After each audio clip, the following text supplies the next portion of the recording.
The deeper into the digital world that we get, the more difficult it is to actually shut down work and focus on quality time with our families.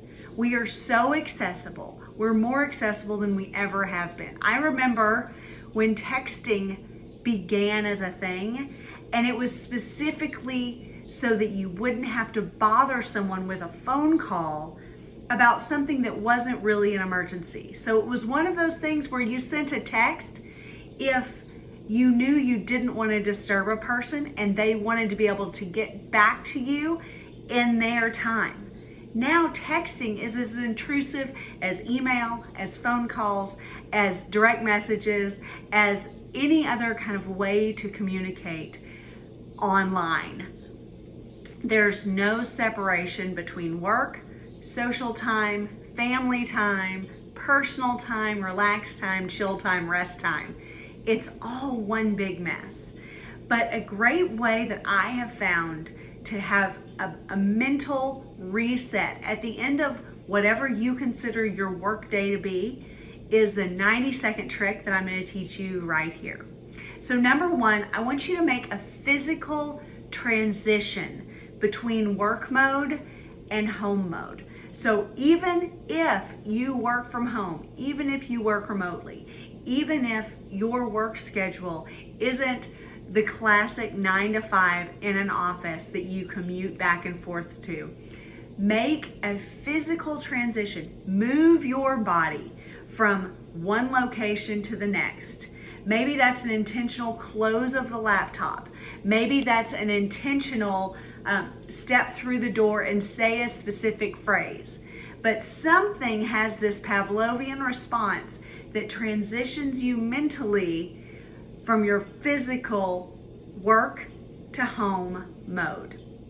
Number two, I want you to think of a sensory signal that you can utilize.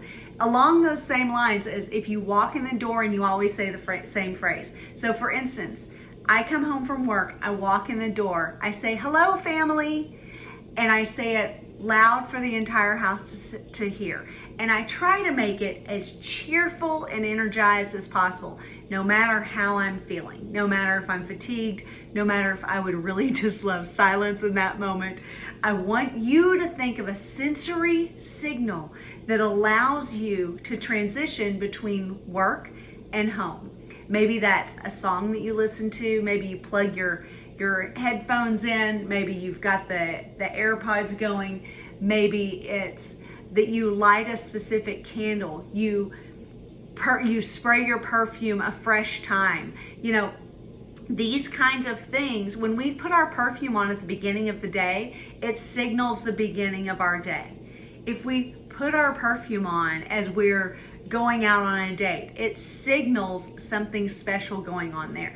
There's no difference in doing something like that and this signal that you send your brain that this is the beginning of a new chapter of your day. So your family time deserves its own sensory signal.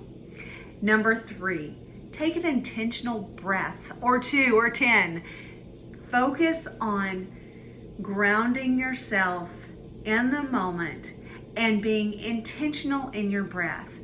Deep breathing in through your nose and exhaling slowly through your mouth will go a long way. I suggest at least 3 breaths, upwards of 10, depending on how stressful your normal work environment is and how difficult that transition is between work and home. You may want to play with this a little bit, but be really intentional in your breath.